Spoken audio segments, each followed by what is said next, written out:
And it's such a pleasant surprise to have the first set of attendees who are already policymakers from India and Cambodia. Welcome Jayesh Ranjanji and Danny Win from Cambodia, Jayesh Ranjanji from India. And we have UNDP colleagues as well joining. Maybe we just wait for a minute more. And I'm launching a poll so that we understand where is the audience coming from. There you go. So tell us about yourself.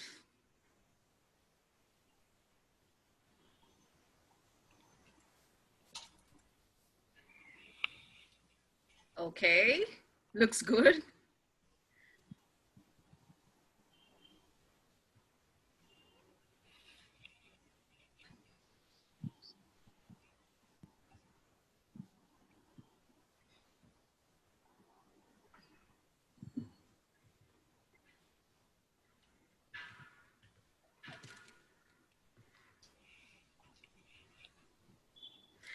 So 85% of our audience today, and they will keep voting because I keep the poll alive for the next 2 minutes.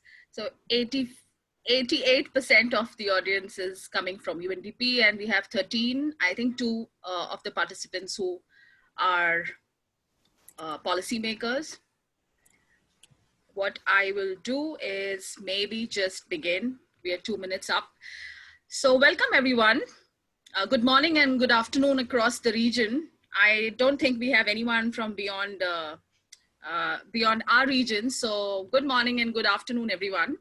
I'm Afreen Siddiqui from the Regional Innovation Center team and would like to welcome all of you to the third in the series of NextGenGov dialogue. Thank you so much for joining.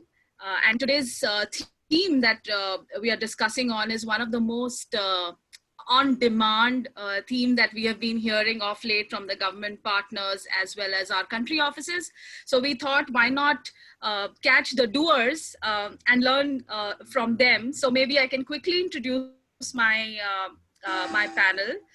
So we have Sungjoo Son.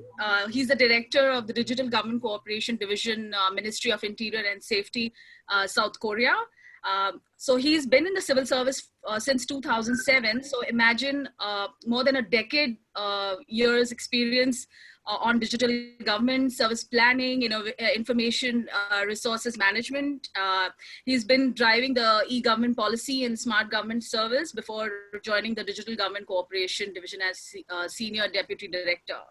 And he recently, in February 2020, he assumed as a division director. So we are anticipating we have the right person to be able to ask the right questions that we all have been thinking about. Sungjoo is joined by Anir, our very own Anir Chowdhury from A2I. So although for all the folks in UNDP, he doesn't need an introduction for us, but quickly to introduce, Anir is a policy advisor for the A2I program with the government of Bangladesh, supported by UNDP. And he leads the formation of the whole of society innovation ecosystem in Bangladesh through large-scale technology and capacity development, integrated policy formulation, institutional reform and innovation fund. He's also a member of the Prime Minister's National Digital Task Force, and he has co-founded several technology companies in the US and Bangladesh, which makes him maybe a holistic experienced person to speak on both sectors. So even Sungjoo has worked for the private sector as a researcher before he joined the government. So an amazing panel, and I'm joined by our communication partners from GovInsider, Joshua.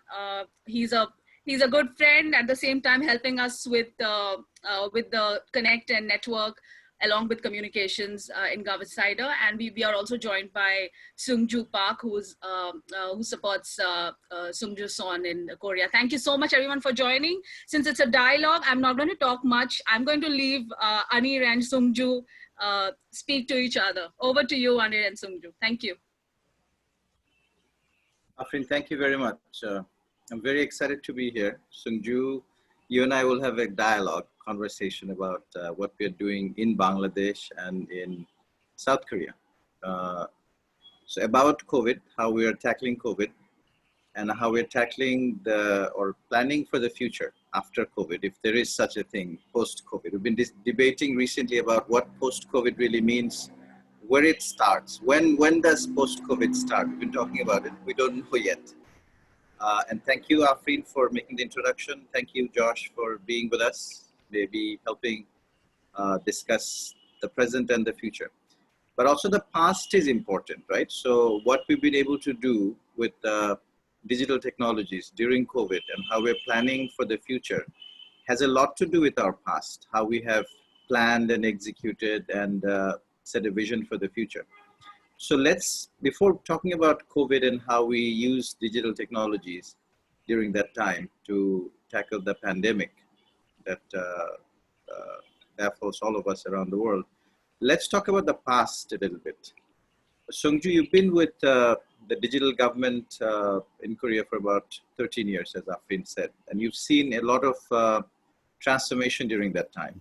And obviously, the digital transformation of Korea started before you joined the government. So tell us a little bit about how it all started. I mean, was there a time when a decision was made that digital transformation was going to be key for Korea's socioeconomic development? Was there a key decision, or what did that happen gradually? Talk about some of the key milestones in the last maybe 20 years of digital transformation of South Korea. Okay, thank you, Anir. I'd like to mention that it has been, we have a long history. It's been more than 50 years since Korean government started digital transformation, so to say. So yeah, I know that in the past, we didn't use the word digital transformation, but there was computerization or informatization. We used that word, but it started in early 1760s, I think. And I'm sorry about the number. So 1970s, we started to digitization of the basic database from government, and fortunately every regime, every government in Korea very interested in digitization and informatization, and they invested their major enormous amount of resources into digitization. So that was the key of our success. And I think most important turnaround point was in 2000. We decided to build a key project of the digital government, and we almost every services we are currently using was started in that time in early 2000s. So that the time the president himself was strongly derived all the project, all the digital government project, and since then we invested a lot of money and a lot of human resources into the digital government, and also we built digital society at the same time. The whole high-speed broadband network, and also computer was distributed all the every population in Korea. So we had good opportunity and also good strong political will, and also we built infrastructure as well at the same time. It was enabled by our economic growth, of course, but also it was possible because people gladly followed the lead of government to succeed, and they have consented with all the political decisions to build the digital government. That was the key, I think. So it was kind of two. I think talked about two old stories. So currently we still are coping with all the challenges like a digital divide, and also we have some problem with service coverage and service interoperability problems as well.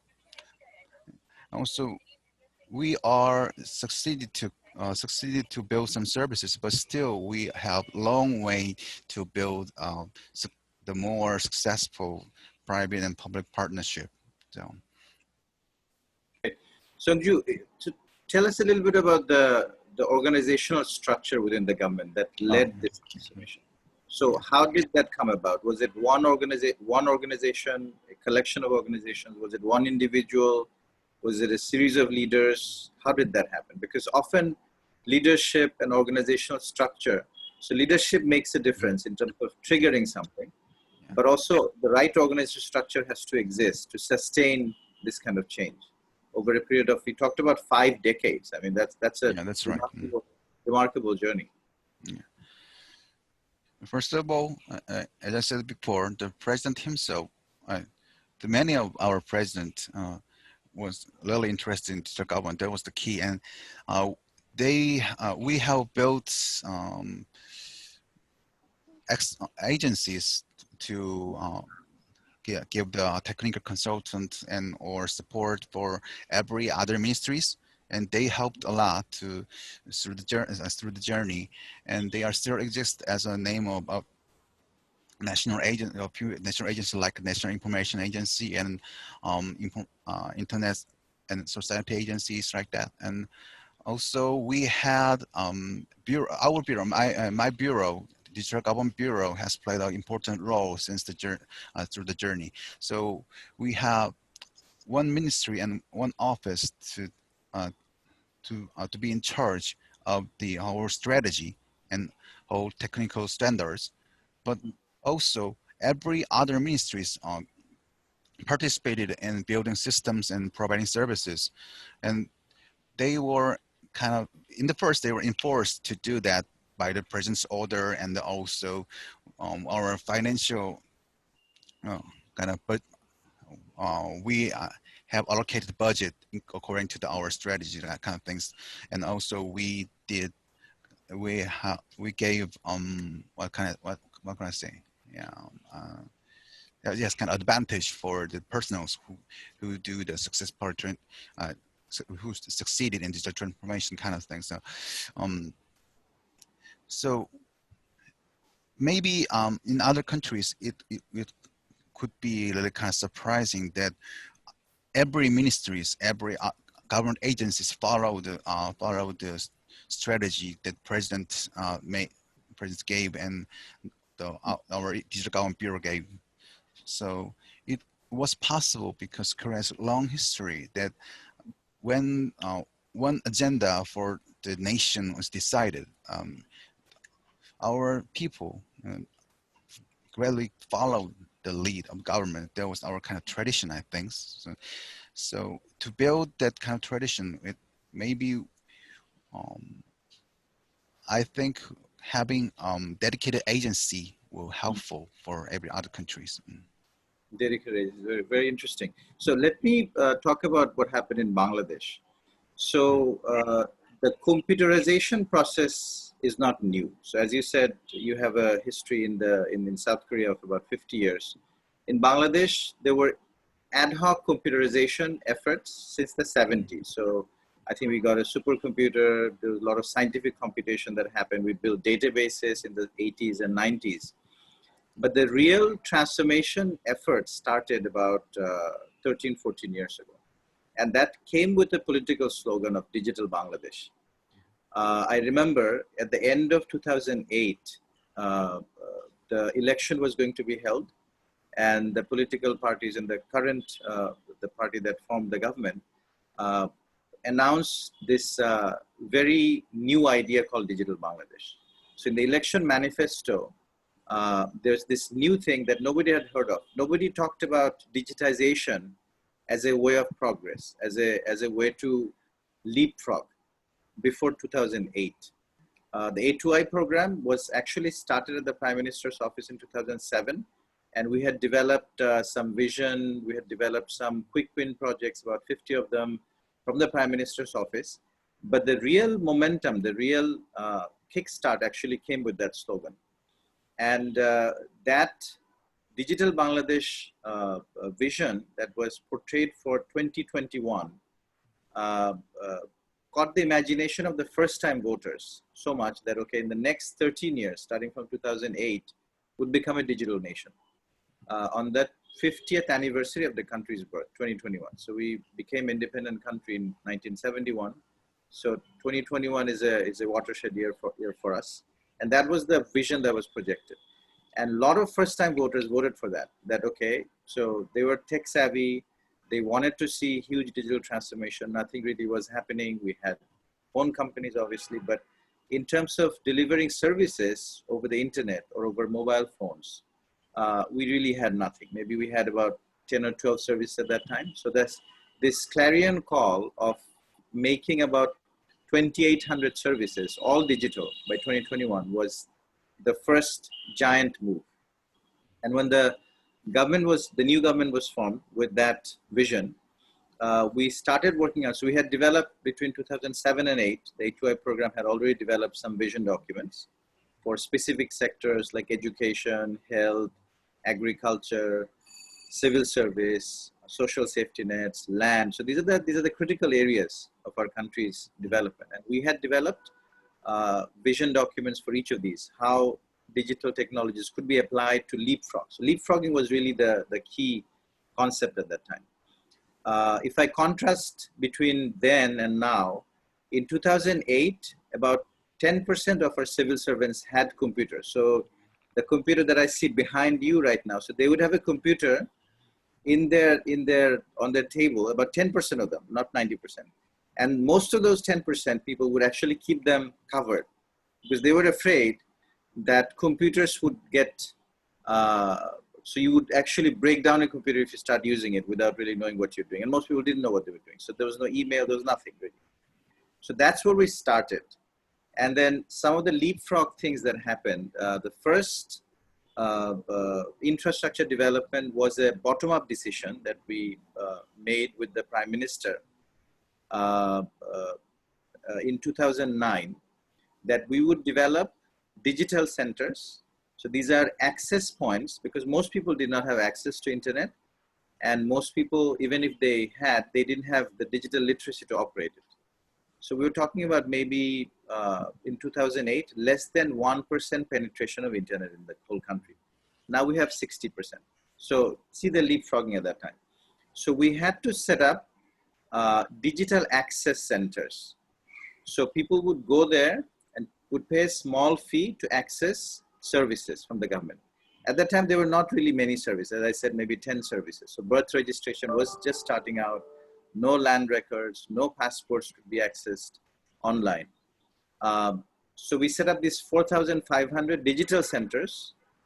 So the story of setting that up was also interesting. So we had set about 4-year timeline that we would go to 4,500 locations. These are all the local government institutions in the rural areas in the country. And we said that we would cover the entire country within 4 years. So maybe by about 2012 or so. And then in 2010, we found out that UNDP administrator Helen Clark was coming to Bangladesh. So we found out this news in 2010, August. And in November of 2010, she was going to visit. So we had 3 months. So we talked to the Prime Minister and we said this could be an interesting global launch of digital centers if we can raise about $40 million, buy the equipment, and train all these people in 4,500 locations. We've decided that it was going to be a public-private partnership. So it would be hosted in a government office, but no government officers would run this because there was no incentive for the government officers to provide better service. So we thought that we would actually create a business model where we would recruit 2 entrepreneurs, 1 man, 1 woman from the community with the right level of computer or digital education background, and then they would actually run this center and they would sell services. So that's how this was conceived. And we had 3 months to raise $40 million. We found money within the government, within World Bank. We put in maybe 1% from A2I at that time, and it was launched. So Helen Clark came November of 2010. We launched countrywide. We sent Helen Clark to this very remote island in a helicopter, and she was connected to the Prime Minister, who was in the Prime Minister's office, over video conferencing. And so this was how this was launched. So that was a watershed moment which actually put us forward. And then the rest is history. Now we have about 800 services that are delivered online. We still have another 2,000 to go that we have to still build. A lot of infrastructure investment has happened. Public-private partnership has gone to the roof. There is intense political will to take this forward. So let me come to you again. So you talked about infrastructure, you talked about political will, you talked about the organizational setup as well. Now, tell us a little bit about how you created demand. So you said that from the very top, people listen to the government. But how did you create demand for digital services? Because before services were digital, they were analog. People would go to government offices and would actually apply for things there. And this would require a change of behavior. So you'd have to trust the system that you have applied online and it just goes into some black hole and you would get your document or you would get something back. So how did that behavior change happen in South Korea? Actually, Korean people are very famous for their quick temper. I think so. They want things to be quick and pali. Maybe somebody heard of the word. So first, we government introduced some kind of digital services like civil registration and land registration, car registration, and they the people tasted the good part of the digital services. They were quick and they didn't have to wait at the office. They just use the computer and they print out their documents and they just use it.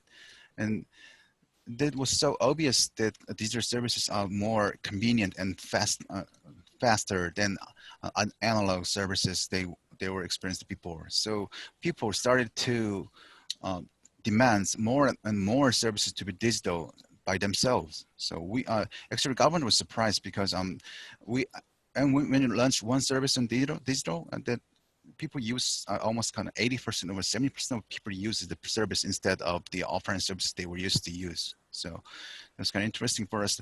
So I think the good services create the demands by itself. So this quality of service was the key that created demands in South Korea. Interesting. In Bangladesh, we started calculating the level of inefficiency in service delivery with 3 parameters called time, cost, and visit. So how much time does it take to get a service? How much does it cost? And how many visits you have to make to get a service? And we've seen in the last 10 years of digitization, we have saved our citizens about 2 billion work days, so that's time, $8 billion, so that's cost, and about 1 billion visits have been eliminated. So that kind of a change in people's perspective, that now they can get it faster, quicker, cheaper. So that probably has led some of this transformation. One of the things that we have seen in Bangladesh is tying in to electronic services, the concept of digital ID. So one digital ID for every person. So in South Korea, how did you handle that? Because it's becoming increasingly important. We have not completely solved the problem in Bangladesh. We have multiple digital IDs now, and we're trying to unify them. So in India, for instance, we have seen Aadhaar he created a revolution in terms of one ID per person. So what have you done in South Korea? Actually, we also are still coping with the single digital ID. We couldn't have figured out the so kind of perfect solution for us yet. But we had kind of registration number for each person in the I think it was 1970s. So we used the number, even if the number was created for offline services, we used the number as a key to identify people. So it helped a lot for us to build a system and connect the database between the agencies. But it created some kind of problem for personal information protection and also security problems, and was a lot of technical problems for us. So we are trying to solve the problem by adapting the decentralized ID system, and we adapted public key infrastructure for. So we use the digital signage for identification, and still yet we are trying to figuring out how to create a true digital identity. Excellent. So let's talk about COVID. So we've talked about the past, some of the important moments in history between the two countries. So let's talk about COVID. So fast forward to March of 2020. What happened and how did you deal with the situation? And what did you use the digital infrastructure and the services for COVID response? Yeah, digital infrastructure helps a lot by providing us transparency and the speed to spread information to our people. So we shared all the information with people, and people can respond by themselves according to the information. For example, we provide the danger zone of so the dangers of infection and danger zone for over-infection for people, and people can avoid that area. And also we provided information about the important supplies like masks to protect people. With the help of the private sector, we provided a lot of information very quickly and very accurately. So it was very helpful for people. So that was information, but how about, let's say, healthcare services? Oh. So because of lockdown, people could not go to the clinics and the hospitals, or were encouraged not to. So did you have some kind of a telemedicine service or telehealth service, or did that boom during this time? No, for that part, Korea didn't use telemedicine to cope with COVID-19. We actually built special kind of hospital, or we arranged special hospital and special clinics for the COVID-19, but it was it's offline, not the online and telemedicine system. So it was useful and it was effective, but we also considering using telemedicine in the future. But in this March, you didn't use telemedicine to cope with COVID-19. I see. But how about other illnesses? So obviously, because COVID-19 restricted movement, so chronic illnesses, let's say people needed help with diabetes, help with cardiac. Yeah, got it. Did they also go to specialized hospitals created for them, or did they get some support using digital means, apps or phone or anything else?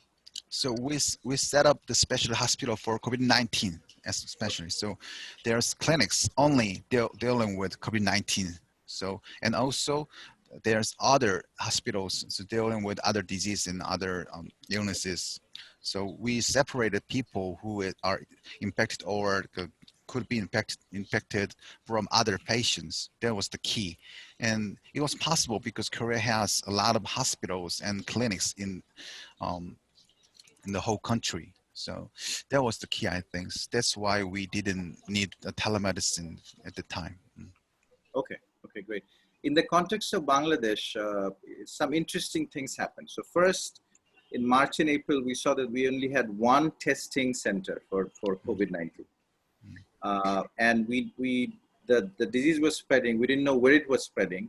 So we had to set up a hotline where people were calling in to report symptoms. And this hotline allowed us to track disease progression. So we set up this thing called syndromic surveillance. So they would call, they would basically use apps or internet. Most people would call because they didn't have access to internet at that time. And since we set this up in April, since April, so the last 3.5 months, we have had about 10 million people calling in. And this allowed us to predict where the disease was growing the fastest. At least 10 days ahead of real testing began. Testing was ramped up. So by June, we now have about 70 centers doing testing, and then still not adequate, but we can do about 20,000 tests a day as opposed to maybe a few hundred a day in April. But this phone line actually helped us track disease. At the same time, this phone line became the telemedicine service. So a lot of people called in and said, okay, I'm reporting symptom using IVR, using USSD, but I also want to talk to a doctor sometimes. And then we basically created this Uber pool of doctors. About 4,000 doctors signed up, volunteers, and people calling in with symptoms could also talk to a doctor and get prescription. Sometimes these would be non-COVID prescriptions, of course, because they called it with other illnesses as well. So almost within few weeks, we created the largest telemedicine service within the government, with about 25 telemedicine companies. So this was created within a few weeks. Tell us a little bit about social safety net. I mean, just before the program, we were just discussing. So you needed to pay a lot of people, right?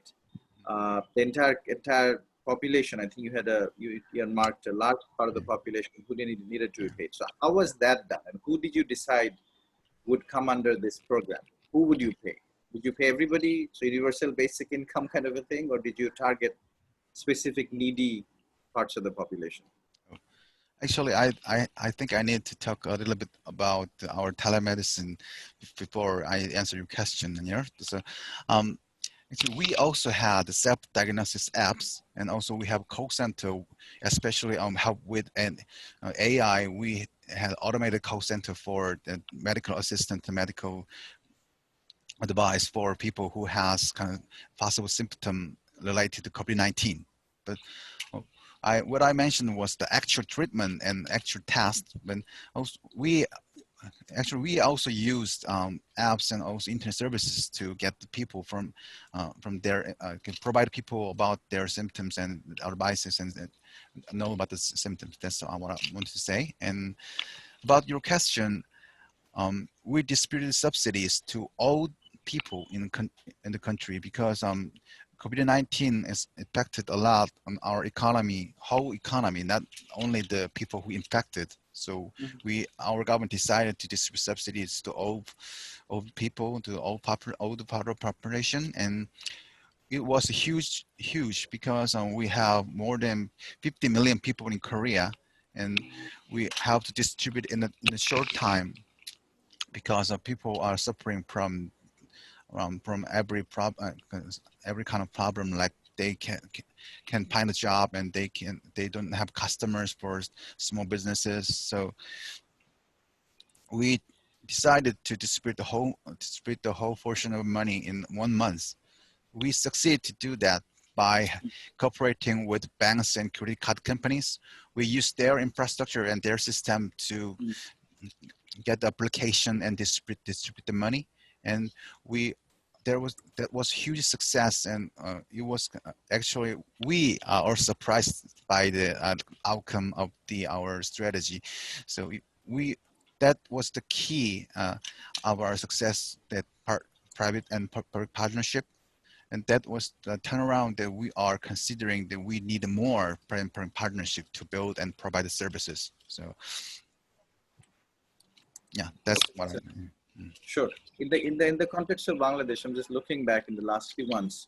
So a lot of the daily wage earners became jobless. So rickshaw pullers, street hawkers, vegetable sellers, construction workers, they became jobless. So we estimated about 5 million new needy households would have to be supported with cash, and another 5 million households would have to be supported with food. And then we didn't know who these people were. We didn't have the resources to support everybody in the country. So we could not send food support or money support to everybody. So we needed to pick. And this is again where we use digital technologies, created new databases for these people. There was a lot of movement during that time. People from the cities were actually, despite the lockdown, we had people moving back to their village homes because they just could not stay in the cities. But we had to find them using digital technology, using their mobile phone numbers. We actually tracked them down, developed the databases. Again, this took us about a month or so. But we, again, just like you, we use the private sector infrastructure for mobile payments. So we use mobile payments, we use banking. So we brought in the mobile financial service providers, all of them. We brought in the banks, and that's how electronic payments were done. So we made a very strong decision that no cash payment would be done in the form of cash. It would actually always go through electronic payments. And during this time, again, another leapfrog happened. We enrolled millions of new people in our digital databases for payments that did not exist. So again, national ID was used. So we tied all payments to IDs. And things that would have taken years to do took us weeks during the COVID period, because that was a crisis, everybody worked together within government and with the private sector. So unprecedented collaboration. The last thing that I wanted to ask is around education. So schools and colleges, universities were shut down in Bangladesh and also in South Korea. I think you've started opening them up recently, right? Your schools Yes. and colleges have started opening them. We have not opened them yet. We may do them in September, starting in September, still thinking about it. So how did you conduct education during this time? So millions of school kids, university students, not going to physical institutions. So was it all online, or was it, what did you do? What do you think the impact of this will be in future? Yeah, in the early stage of outbreak, our schools are also closed, and we have used online measure to provide education. Fortunately, we had nationwide online education system, which was not sufficient for all the people, but governments rapidly decided to expand the infrastructure, and we invested a lot of resources and cooperate with private data centers and other infrastructures to expand the capacity of the system. So we launched the e-learning platform for the older students from the elementary school to high school. And in the first time, there was some kind of problems like delay and also some kind of no connection problem, but now it has stabilized, and every students in Korea are using the system, even though we often the school partly, but we couldn't open the school for the whole time as well. So we maybe I think half of the students are going to school and half of students are staying at home. For university students, they have their own solutions to provide the e-learning or other kind of education. So I think online education has been a major part of our education because of COVID-19 was a huge change. Great. In Bangladesh, there was not a whole lot of online education. We had some ad hoc platforms, but by and large, it was all physical. So we suffered a huge setback during this time. So 45 million students in primary through tertiary, including vocational, madrasa education, were at home. So what we did early on is to move a large part of the education over TV. So we started broadcasting uh, educational programs in the Parliament TV that we had. So Parliament TV is only used for Parliament broadcasts. And obviously there was no Parliament session during this time. So we repurposed that to make this into an education TV. So that has been somewhat successful. We've been able to estimate it about 60% of our, 55 to 60% of our students using TV. We also use internet. Maybe about 30% of the students we were able to reach using internet. But that basically means we have a huge number that are not reached. And that's what we're worried about now going forward. So we covered a whole gamut of things during COVID, how we've used digital infrastructure, political will, public-private partnership, national ID to address health, address social safety net, address education, address a whole bunch of other things. So I see that there are a lot of questions coming in through both the chat and the Q&A section. So I'll stop with our dialogue, Sungjoo and myself, and hand over to Afreen so that we can address some of these very, very relevant and important questions that are coming through over chat and Q&A. Afreen, over to you. Thank you so much, Anir. Thanks a lot, Sungjoo. It was, so we went into that world where we are literally flying between Korea and Bangladesh to look at, to have a drone view of both the country's digital transformation. And as we speak, I'm also happy to share that our country office in Sri Lanka is actually doing a digital transformation workshop with the president's office in Sri Lanka. So things are moving fast within and outside UNDP. So the topic itself is in demand. So I would let the first question in from Jayesh Ranjanji, who is a senior bureaucrat from the Government of India. Jayesh Ranjanji, I have unmuted you. Over to you for your question.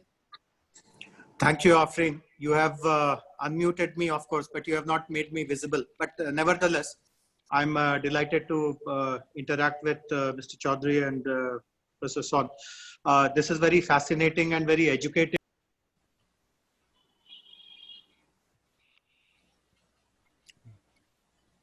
My question is, yeah, thank you.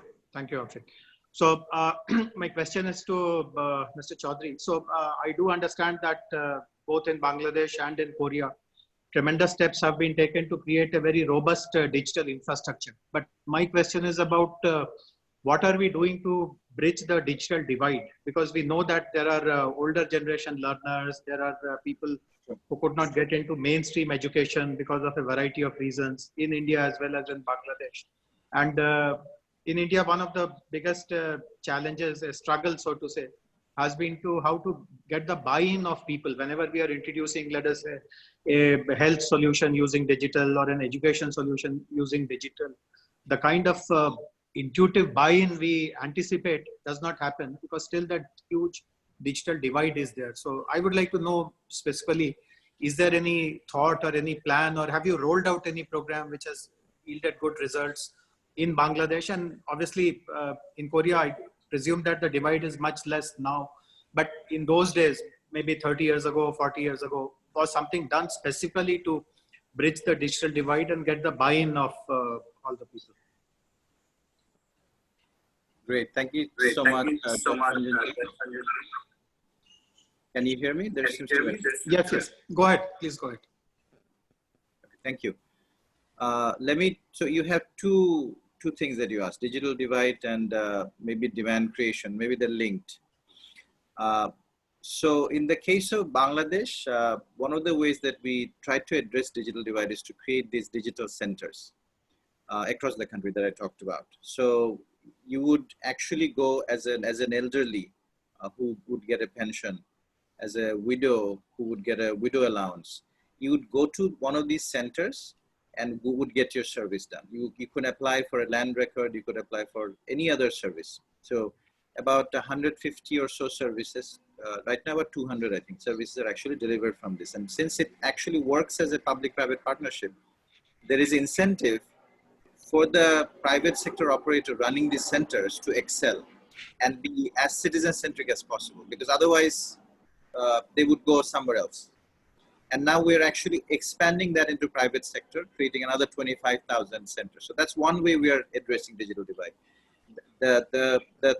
In a way, the Western thinking of digital divide, that we would make things accessible using devices, we did not look at it that way. We made sure that we would make it accessible by creating intermediaries, new forms of intermediaries who would intermediate the divide. And that has worked to some extent in Bangladesh. And these centers have become bank branches. These centers have become e-commerce centers. So they have brought in, because they're very entrepreneurial, these now 5,000 centers, soon to be about 25 or so thousand. We brought in all the post offices recently, another 8,000 or so. So they're starting to do that. So that's one way. Another way to address digital divide is to make government very citizen-centric.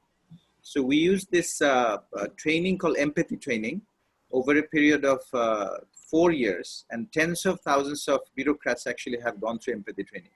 And that showed them how to think through the lens of the marginalized citizens, the poor, the elderly, the widow, the persons with disabilities, so that they can redesign their services to make them available in a digital way from these digital centers. And as internet penetration is rising, as we are seeing a new generation of people becoming more and more adept in accessing services directly, it's also happening. Recently, we've also taken a mobile first strategy, so that people who have access to mobile phones, and about 95% of people have access to mobile phones, can access services over the phone. Now, only 35% have access to smartphones. So when we say mobile first strategy, we are bringing in IVR, we are bringing in call centers, and that's part of the digital divide addressing. So it's design thinking, it's accessing old and new technologies, and not making everything smartphone friendly only. Thank you. Actually, I also would like to mention that Korea also had a similar policy with the Internet Access Center in Bangladesh. So we also had information village, which helps people, elderly or people like elderly who has no digital literacy to use the services by dispatching experts in the office or training the young people or who has digital literacy to help them. So it was very successful in Korea as well in the past. And also we are trying to design the for people who don't have digital literacy by using emerging technologies like AI. So to speak, by let by using the natural language, they can use all the services like they can chat with the chatbot to use the government services, and they can also use the voice assistants like Alexa or Cortana to access the government services. That helps people a lot because they don't have to run the computer. They just need to know how to dial and how to speak to communicate with the government. That will be the key of our solution of digital divide. Thank you. Thanks a lot, Anir and Sungjoo. Jayesh, I hope they managed to answer your question. Yes, of course. Very useful to learn about how these assisted ways of helping through these kiosks or centers have been tried out in both Bangladesh and Korea.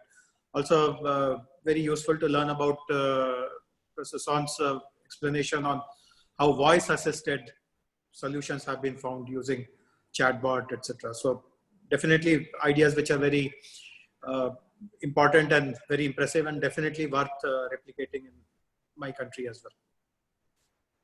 So we know for sure that you're doing all the amazing innovative stuff in India. So this will add to those great things that you're doing. So maybe the next question is, sorry, Yako, I'm just going to tell something. So so I will pat my back by saying that the busiest person in the Bangkok Regional Hub has joined our webinar, which means it's an achievement. Sungjoo and Anir, we are just joined by Yako, who's the manager at the Bangkok Regional Hub. Yako, you had a question for Sungjoo? Yeah, maybe just both to Sungjoo and Anir. First of all, just to say thank you very much, colleagues, also for the sharing. I think, you know, what we learn also in our work is that these richness of sharing and learning from each other, doesn't matter where you are and what type of context you're working in, is always helpful, and we always get new insights. So same for me, I learned a lot today, and thank you also for the incredible work that you're already doing in that areas. Maybe my question is twofold. One is, you know, this is also part of our NextGenGov series, correct? So we're looking at what are the next wave of challenges governments would face. And I think we've now, in many ways, and I think the two examples you have in Bangladesh and Korea has really shown that digital services and services to citizens really need to be digitized and can make such a difference in the lives of people, and also how governments respond to their needs.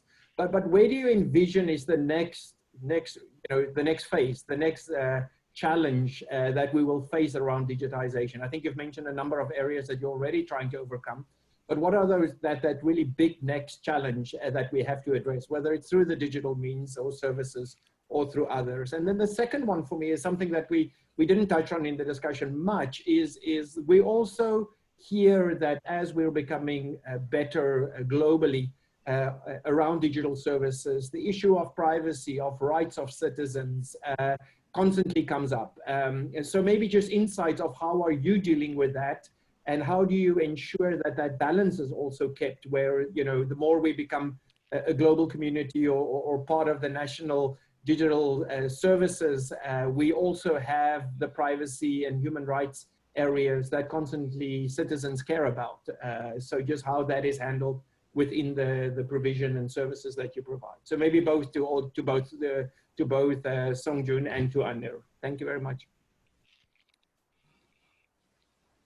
Sungjoo, do you want to go first? Yes, I will go first. So actually your two questions related, because I think the most important challenge we are facing with is the privacy and the personal information protection problem, I think. So in Korea, we enacted dedicated law for personal information protection in 2011. Since then, we are really concerned with the privacy and the information protection and also security to protect people being harmed by digital services and also there could be a lot of setbacks or disadvantages because of the fast spreading information and also privacy invasion kind of thing. So we are trying to build technical guidelines and also political guidelines to use the data safely and securely. And also we are trying to communicate with civil society to have a consensus about the privacy and this service provisioning and the digital economy, because data is the key and data sharing is very important in digital economy, but also it also increases the danger of privacy invasion in the course of the expansion of services. So it will be our biggest challenge in next few decades, I think. And also we are trying to cope with the challenge by using technological method and political method, and also with communicating with civil society as well. Yeah. That's my answer for the question. And Anir, your turn, maybe. Yes, thank you. So again, going by what Sungjoo said, similar. So two new frontiers that we're trying to deal with. One is the ID, another is data tied to ID. We have seen this during the COVID period. So when we set up this syndromic surveillance call center hotline, so that had an artificial intelligence part to it. A lot of data was coming in. This is confidential data coming in through all the telcos, and we had to deal with it in a very sensitive way. We had to set up a new infrastructure within our Ministry of Home, supported by a very specialized agency within the government that deals with this kind of sensitive data. So we had to bring them in. We could not do it ourselves. A lot of intelligence data was handled by this agency. So they came in to help. So that collaboration was set up within a week. But still, we were dealing with sensitive call data, sensitive health data, and subsequently sensitive travel data also. Because now people, when they're leaving the country, they need a COVID negative certificate. So we saw this juxtaposition, this nexus of ID, nexus of different types of data. Much of it is big data, unstructured, and we're trying to make sense of it. But having said that, I'll also cite from a conference that I attended in Bangalore just a couple of years ago. There was the conference was on financial inclusion, and we saw two reports, one from primarily Western countries, so North America and Europe, and another from Southern countries.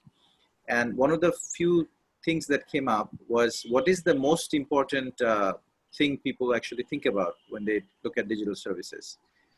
In the Western report, privacy was number one.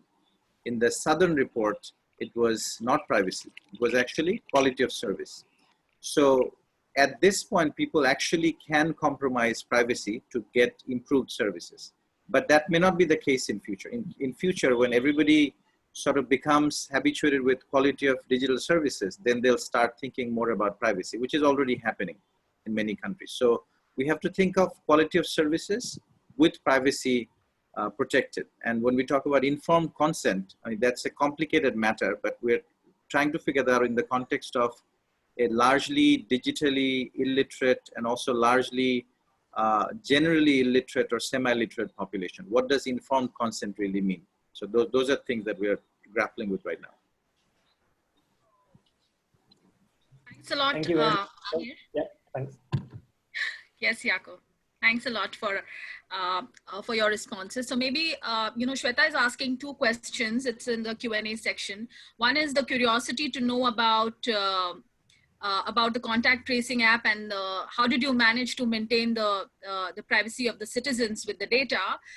And in continuation to that, there's another question that she asks about the digital adoption index, Korea being one of the top 10 countries globally. So maybe Sungjoo, if you can reflect, and then it's also followed by another question from our colleague in Bhutan. So maybe I'll let you answer this first.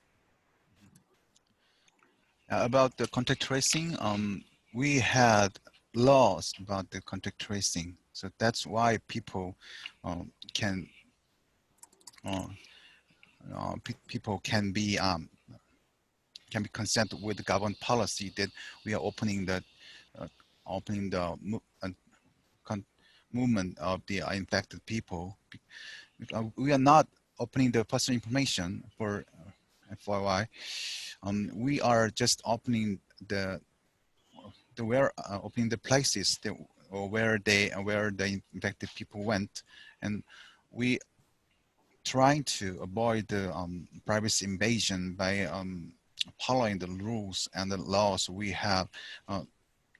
Our parliament has passed with the consent of all the people. So it's kind of delicate and difficult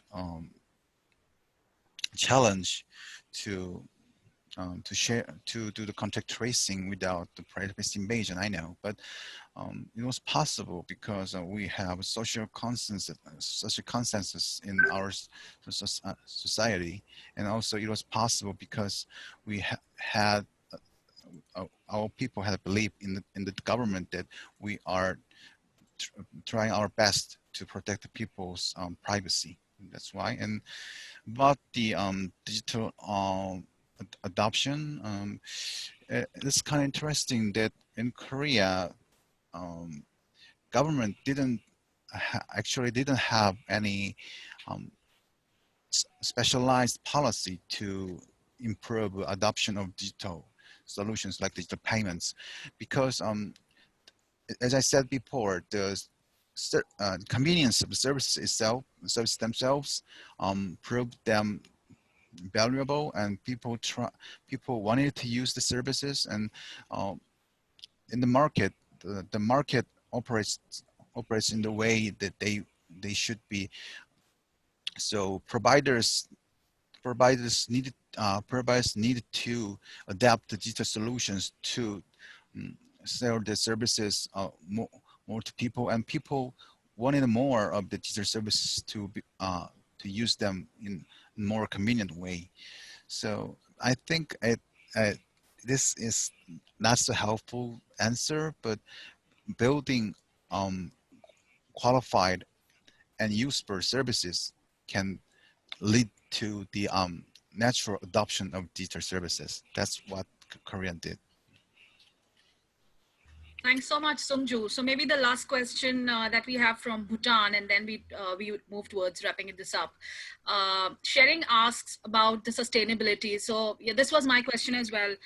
You know, there are a lot of these information centers that you generally open, especially when it comes to rural parts of any country. How do you ensure sustainability? So while establishing, it's great to establish, and you know, in the beginning, it's great. But how do you maintain and you know, make it sustainable? Maybe I can ask this to both of you. Sungjoo, if you can go first, and then Anir. Actually, we are all suffering from the sustainability problem of our, as I said, information village.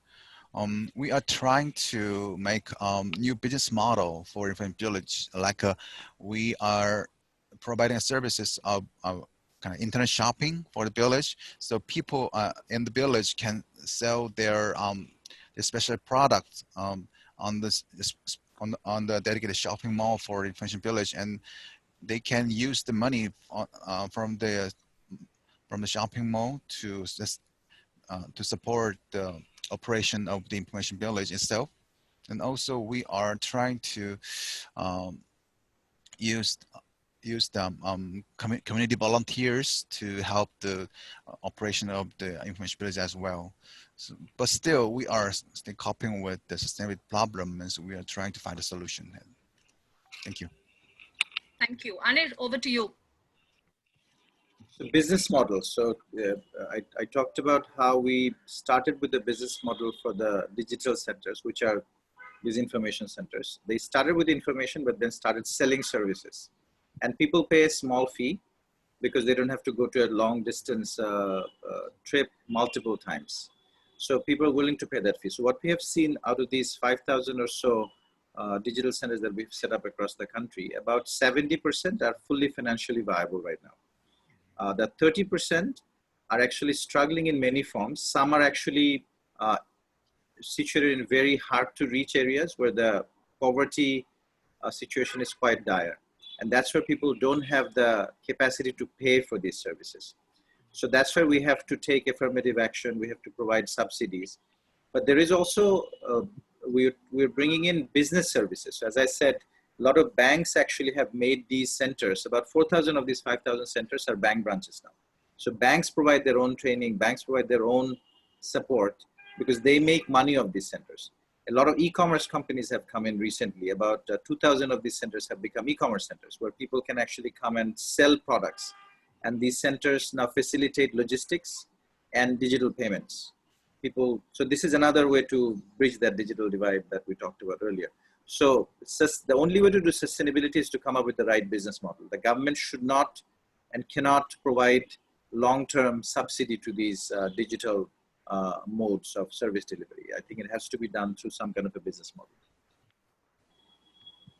Thank you so much. Sustainability is equal to business, the new normal post-COVID-19 for the governments to adopt. Thanks a lot, Sungjoo and Anir, for joining us. And I hope, colleagues, you enjoyed this learning session where both of them were actually sharing notes with each other. So if you are interested to learn more, be a part of digital transformation within the Bangkok Regional Hub, we at the Regional Innovation Center are working very closely with the country offices. So please reach out to us with your demands, your ideas. Thank you very much. And I say a goodbye and have a good weekend, everyone. Bye-bye. Thank you very much, Afrin, for organizing this, and to Joshua also, and Sungjoo, my co-panelist. Thank you. I appreciate the opportunity. Thank you. Bye-bye.